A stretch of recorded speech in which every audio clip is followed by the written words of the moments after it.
कविता 4 उठो धरा के अमर सपूतों के बारे में समझेंगे। कविता के कवि है द्वारिका प्रसाद माहेश्वरी जी, जिन्होंने ये कविता लिखी हुई है।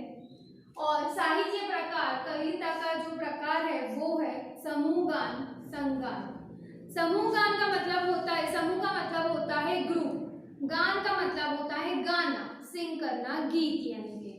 तो समूह का मतलब यानी कि ग्रुप, तो कोई ग्रुप में मिलकर कोई गान गाना यानी कि कोई गीत गाना, तो उसे कहा जाएगा समूह गान। और संघ का मतलब भी होता है कोई ग्रुप, तो इसलिए साहित्य प्रकार है समूह गान या संघ गान।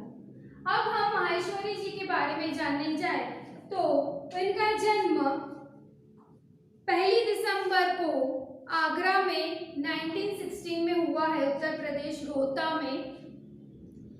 29 अगस्त 1998 में उनकी मृत्यु हुई है। उन्होंने 6 काव्य संग्रह, 2 खंड काव्य और 26 बाल साहित्य, 3 कहानी संग्रह और अन्य भी बहुत साहित्य लिखे हुए हैं।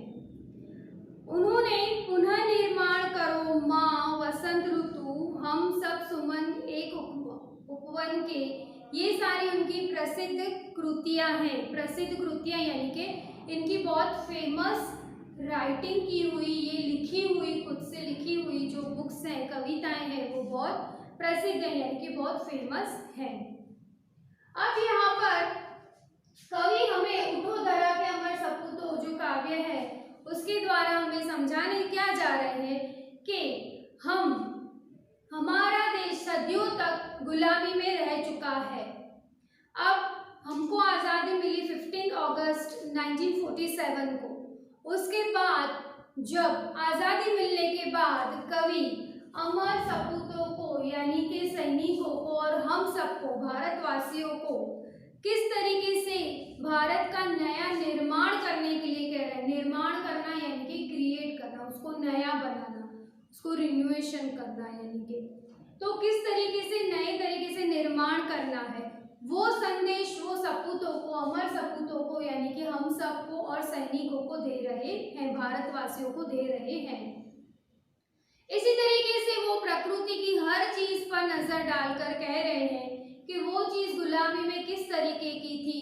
अब वो जैसे कि मान लो कि फूलों के बारे में उन्होंने बताया गया कि फूल कैसे मुरझाए हुए थे गुलामी में। अब जब नई सुबह हुई है, नया सवेरा हुआ है, तो आज़ादी की उस नए सवेरे में फूल भी मुस्कुरा रहे हैं, भौरे गुनगुना रहे हैं। तो ये सारा संदेश वो अमर सपूतों को दे रहे हैं और नई तरीके से भारत का नया निर्माण करने के लिए वो कह रहे हैं, ताकि ये आज़ादी की जो नई सुबह हमें मिली है उसमें हम भारतवासी नए निर्माण कर सकें।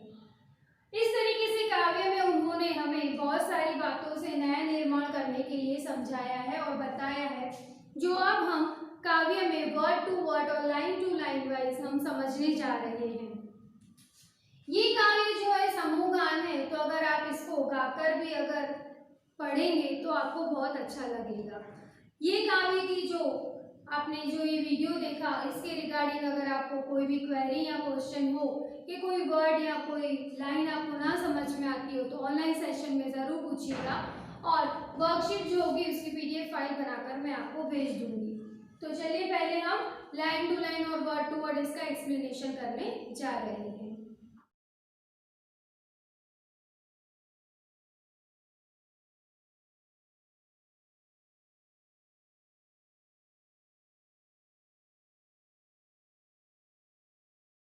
उठो धरा के अमर सपूतों, पुनः नया निर्माण करो, जन जन के जीवन में फिर से नवस्फूर्ति नव प्राण भरो। इसका मतलब है, कवि कहना चाहते हैं, हे भारत माता के अमर पुत्रों, गुलामी की रात बीत गई है और आज़ादी का सवेरा हुआ है। अब तुम अज्ञान आलस्य की नींद से जागो और देश के नवनिर्माण में लग जाओ। तुम्हें देशवासियों के जीवन में फिर से नया उत्साह भरना है, उनमें नए प्राणों का संचार करना है। नई प्रातः है, नई बात है, नई किरण ज्योति नई, नई उमंगे, नई तरंगे, नई आस है, सांस नई, युग युग के मुरझे सुमनों में नई नई मुस्कान भरो। उठो धरा के अमर सपूतों, पुनः नया निर्माण करो।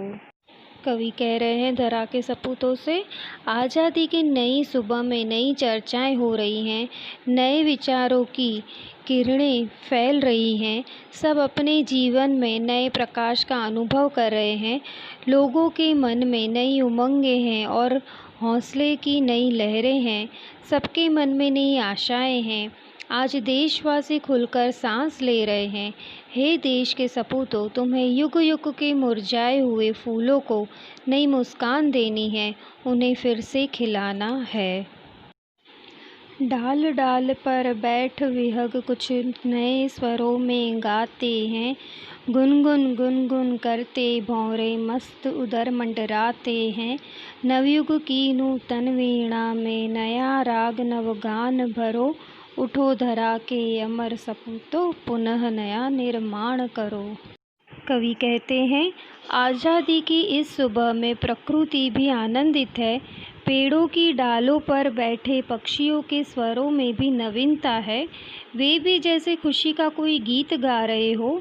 बागों में भौरे गुंजार करते हुए मस्ती से मंडरा रहे हैं। हे देश के सपूतों, स्वतंत्रता के बाद देश में नया युग आया है। इस नए युग की वीणा में तुम्हें नए राग और नए गाने भरने हैं। कली कली खिल रही इधर वह फूल फूल मुस्काया है। धरती माँ की आज हो रही नई सुनहरी काया है।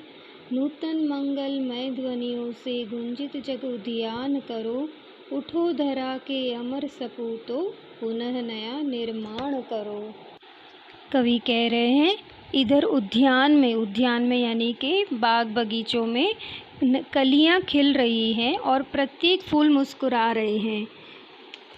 सारे देश में स्वतंत्रता के सूर्य का प्रकाश फैला हुआ है।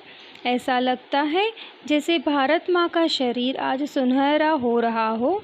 हे देश के सपूतों, तुम्हें अपनी मंगलमय वाणी से इस संसार रूपी उद्यान को गुंजित करना है। सरस्वती का पावन मंदिर, शुभ संपत्ति तुम्हारी है।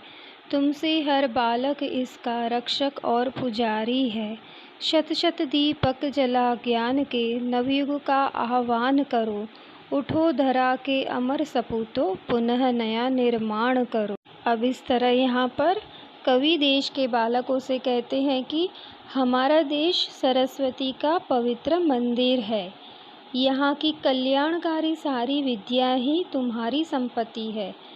तुम में से प्रत्येक बालक इस विद्या मंदिर का रक्षक और पुजारी है।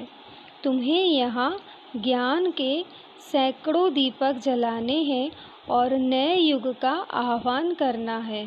तुम्हें सभी प्रकार का ज्ञान प्राप्त कर कर देश का भविष्य उज्जवल बनाना है। इसलिए कह रहे हैं, उठो धरा के अमर सपूतों, पुनः नया निर्माण करो। स्टूडेंट्स, इसी तरह यहाँ पर कवि प्रकृति के हर तत्व को, जैसे कि विहग यानी पक्षी, फूल, भौरे, विद्यार्थी जो हैं, हम सब को यहाँ पर आज़ादी के बाद नई सुबह और नया निर्माण करने की जो हमारी देश की जो हमारी सेवा आती है, जो हमारा फ़र्ज़ होता है, उसके बारे में हमें जागरूक कर रहे हैं। निर्माण करना यानी कि बनाना होता है, तो हमें हमारे देश को किसी भी तरह से नया निर्माण करना है। इसलिए यहाँ पर कवि हमें यहाँ पर उसके लिए इंकरेज कर रहे हैं, मोटिवेट कर रहे हैं। तो नूतनमय मंगल ध्वनियों से हमें गुंजित कर देना है उद्यान को। ये देश जो है वो हमारा सरस्वती का पावन मंदिर है। ये सारी संपत्ति जो देश की है वो हमारी है। तो हम ही इसके बालक हैं और हम ही रक्षक हैं। हमारे देश को हमें किस तरीके से संभालना है, वो तो हम ही हैं। जैसे कि एक मंदिर का पुजारी मंदिर को कैसे संभालता है, इसी तरह हम ही हमारे देश का भविष्य है। तो हमें भी इनको इसी तरीके से हमारे देश को संभालना है और उसका नया निर्माण करना है। ये नया युग जो है वो हमारा आह्वान कर रहा है यानी कि हमें ललकार रहा है।